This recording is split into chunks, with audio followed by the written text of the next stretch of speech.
ntimuzi abantu b'abakire bakira bakaminuza bafite ikintu bashaka cyose baragifite, ariko bwajya gucya wajya mu gitondo ukajya kumva ngo bamusanze mu mugozi yimanitse. Yimanikira iki ko yari afite byose? Umugozi wishyizemo suicide. Wiyishe kubera iki ko ari ubifite byose?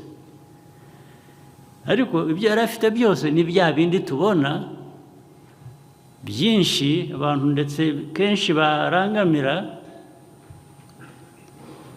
ariko bitavuze ko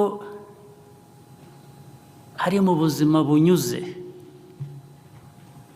hari icyari kibuze, ndetse bya bindi byose byagize bihinduka ubusa, umuntu arimanika.